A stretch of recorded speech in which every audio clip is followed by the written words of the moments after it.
Senator from Texas is recognized. Mr. President, I was just going to speak on the amendment that Senator Landrieu and I have, the Hutchison-Landrieu amendment, but I'd be happy to yield anytime the chairman of the committee wishes to clarify. But until he does, I will speak on the Hutchison-Landrieu amendment, which is an amendment that has been filed, is not yet pending. This is an amendment that will provide a permanent exemption for publicly traded small businesses with less than $150 million from the costly reporting requirements mandated by Section 404B of the Sarbanes-Oxley Act. In removing this burden, our amendment will free small and medium-sized businesses to focus on the capital investment and job creation that we need now to get our economy back on track.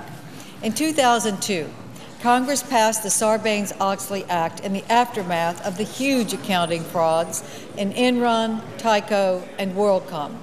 This landmark bill was enacted to restore investor confidence in the wake of these. Will the senator suspend? Will the Senate please come to order? The Senate come to order. Senator from Texas. Thank you, Mr. President.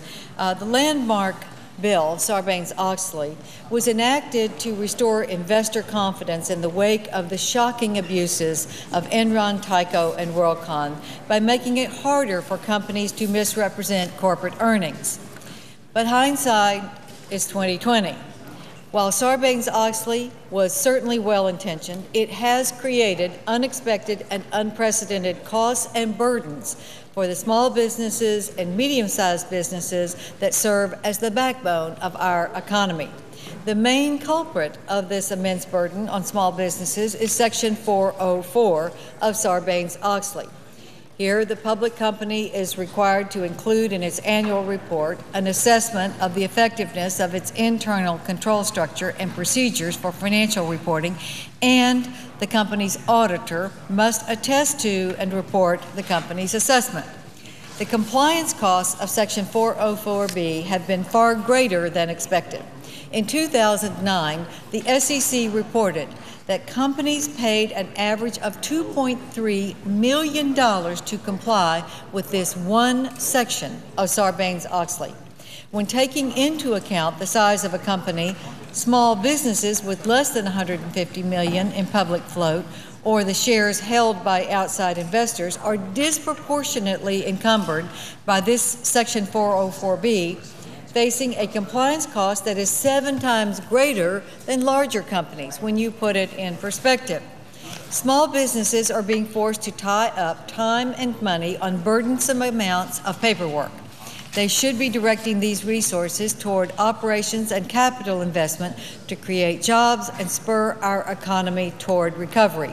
The Hutchison-Landrieu amendment will fix this issue, ensuring that smaller public companies will not be subject to the cost burden imposed by Section 404B. Under current SEC rules, small public companies with less than $75 million in public float are now exempt. However, the exemption ends in June.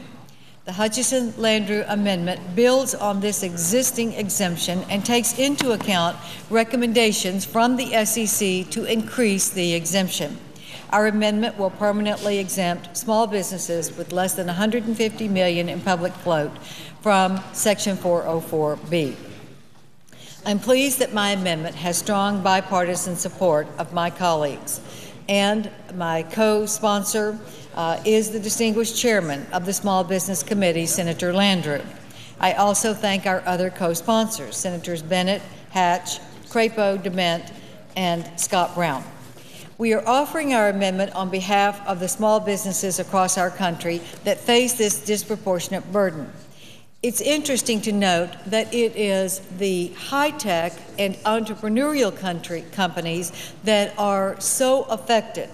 We have the support of the Biotechnology Industry Organization, the Competitive Enterprise Institute, Tech America, the Association for Competitive Technologies, Advanced Medical Technology Association, and TechNet.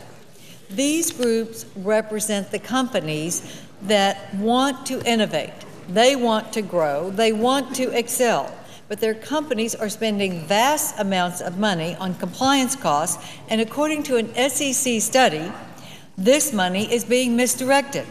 The SEC reports that 75% of companies believe that the attestations of auditors required by this section of Sarbanes-Oxley have little to no impact on investor confidence. Thus, rather than devoting important resources to invest and create jobs, small businesses, especially these high-tech and entrepreneurial ones, are spending millions on paperwork that investors don't even care about. Our amendment also has the support of the Independent Community Bankers of America and the American Bankers Association. Our community banks want to lend to worthy entrepreneurs and help jumpstart our economy. But our entrepreneurs and small businesses are hesitant to grow if they are hit with high costs associated with this 404B compliance. We are also offering this amendment because of the unintended consequences on our initial public offering market brought on by this section. Since the enaction of Sarbanes-Oxley in 2002, IPOs in the United States have been lower each year than in every year of the 1990s. Even in 2006, the peak year of economic growth after Sarbanes-Oxley, the 162 U.S. IPOs were far below the 295 IPOs issued in 1991 when our economy was mired in recession. This drop-off in IPOs hit the max in 2008 and 2009 when, according to a Renaissance Capital report, the IPO level was lower than any period since the Vietnam War. Why is this? Why are companies avoiding initial public offerings? Why are companies refusing to access capital that the stock markets can provide?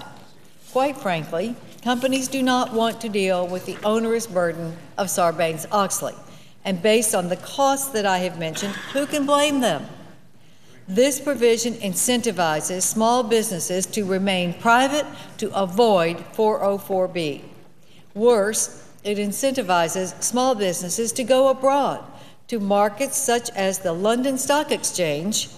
And keep in mind that the London Stock Exchange has advertised itself as a Sarbanes-Oxley-free zone to try to encourage our companies to do their IPOs there instead of America. Small businesses should not be incentivized to stop growing or list overseas. What a choice! What a choice in this environment. The Hutchison-Landrieu Amendment also has the support of the New York Stock Exchange and NASDAQ. They want to see American companies list here and remain homegrown. Now more than ever, we should be encouraging our nation's businesses to invest in new jobs, plants, and markets. Our amendment will help small businesses do this by reducing their paperwork costs. A similar measure was included in the House financial reform language, and with immense bipartisan support. I ask my colleagues to support the Hutchison-Landrieu Amendment to permanently exempt small businesses under $150 million from Sarbanes-Oxley Section 404B. This would ensure that small businesses can fully devote their resources toward being the engines that drive our nation's economy. And Mr. President, I ask unanimous consent to submit for the record, along with my remarks, the editorial that appeared today in the Wall Street Journal that is entitled "The No-Cost Stimulus." Mr. President, this editorial that without objection in the Wall Street Journal today says we can have a stimulus that will cost taxpayers nothing by freeing our small businesses, and especially our entrepreneurial and high-tech businesses, from the burdens of all this paperwork, and instead let them focus on growing, on listing their IPOs in America for the benefit of the American economy. That is what we should be doing. And that's what the editorial says, and I hope very much that my colleagues will listen and we will be able to pass the Hutchison-Landrieu amendment, hopefully by voice vote. This should be a unanimous amendment passage. Thank you, Mr. President. I yield the floor.